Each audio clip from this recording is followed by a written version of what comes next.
damage is there. You'll never fix it. No money in the world can fix it. If you destroy your livelihood, no matter how much money you get, no, they only make it worse.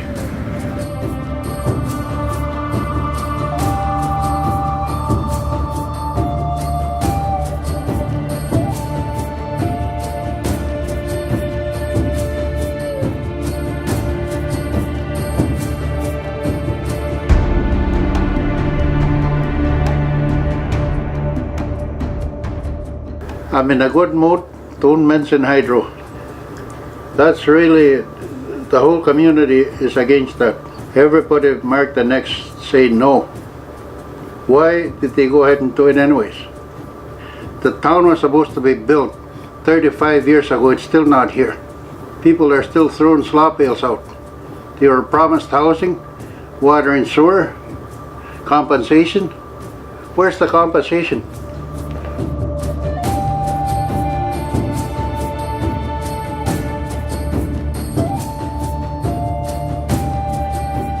The community had a really good sense of who they were, and since the hydro flood, that has been all destroyed.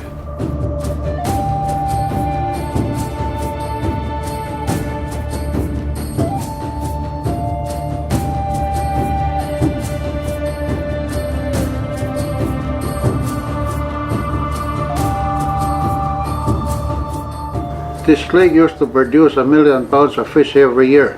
It's like night and day. There's 180 fishermen right now. They can't even produce 200,000 pounds of fish, never mind 1 million pounds. The lake, it's been contaminated with mercury and debris. Fish can't survive. Maybe they move somewhere else. The feeding grounds are covered with debris. And even if they spawn, can't survive because it's covered with debris. When the land is sick, the people are sick.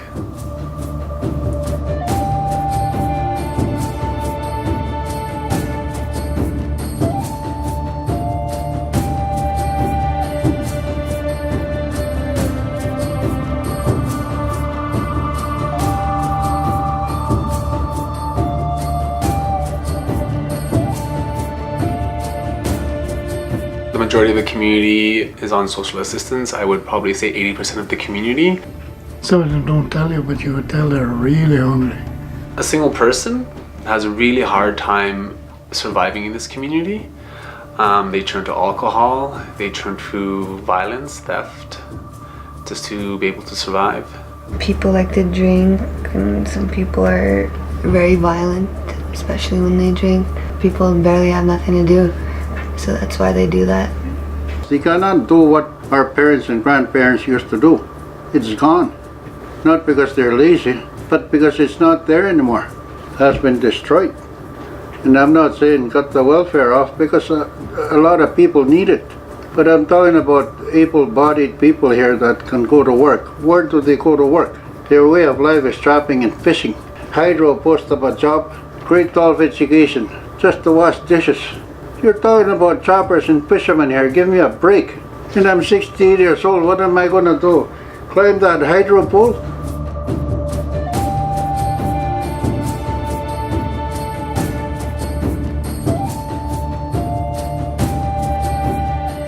If you take $160 to the northern store, you walk out maybe with a bag of groceries if you're lucky.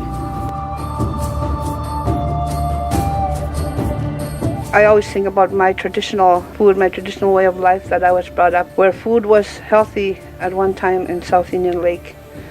Wild food was abundant. Wild food was food.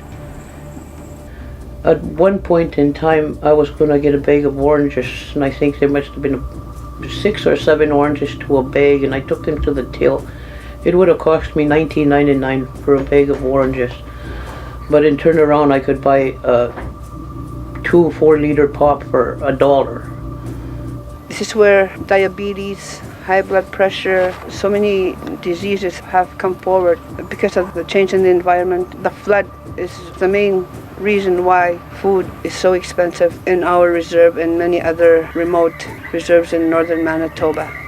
Kids are having diabetes now because of junk food. When I was growing up, I never heard of such a thing as diabetes. It's gone from 1% to 90% after the flood because the lifestyle have changed too. Not only the food, they used to go out camping. People were active all the time. And I could see a lot of decay in the children's teeth probably because of all the sugar they're eating at all times.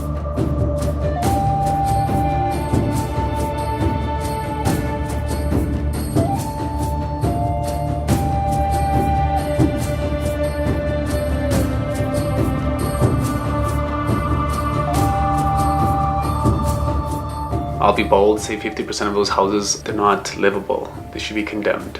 Due to fire hazards, molding issues, overcrowding, unsanitary, there's no running sewage.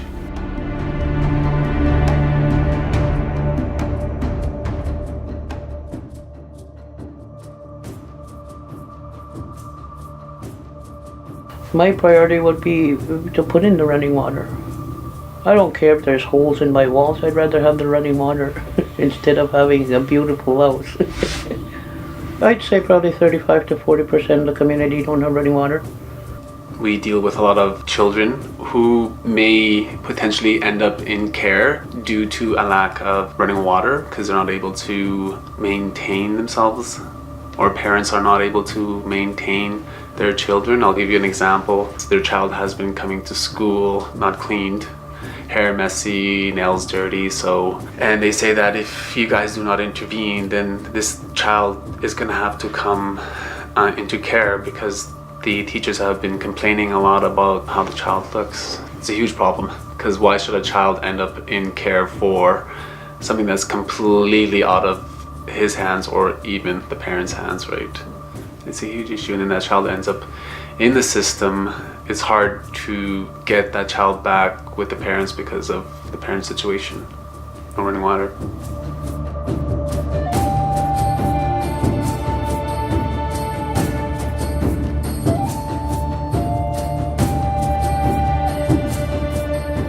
A honey bucket is a 5-gallon pail that you build a box around and put a toilet seat. That's your toilet. And it has to be taken out at least 3-4 times a day, depending on the usage. There's no proper disposal of the sewage. Not having the running water, like I said, we've got a pail for the dishwater, we've got a honey bucket in the washroom, and therefore my husband had to dig up a pit to dump the sewage in. And I had a grandson, he was only 2 years old.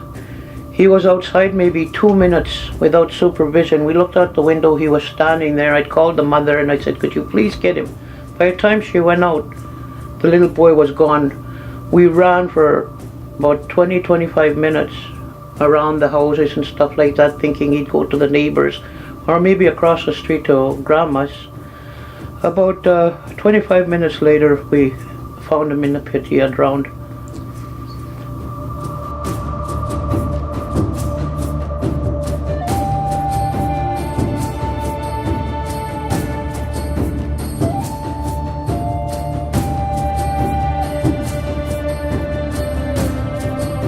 We should be treated equally, that everybody should live the same.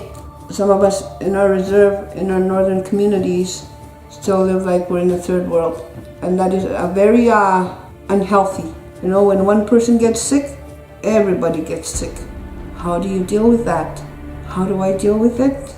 It's very hard, but we're still living it because we're not being recognized as human beings. Some of us are still not recognized as human beings. There was a breakout of Shigella, there's a breakout of scabies, and that's due to cleansing this.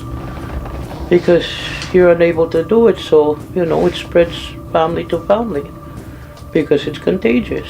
So there's a breakout and the whole community has to face it.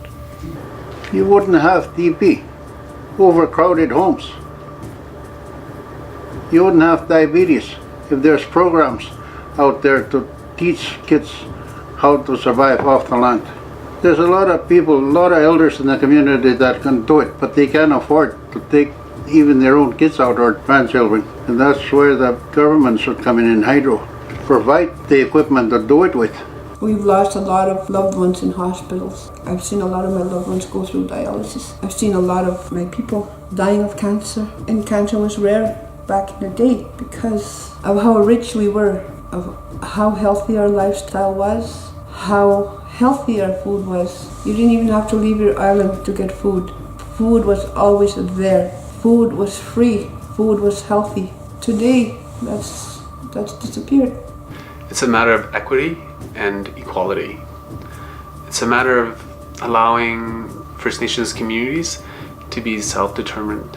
And whatever that may be, they have to determine it. It can be a handout situation. They always say that there's $100 billion flowing down our lakes, and meanwhile, we're still living in honey buckets.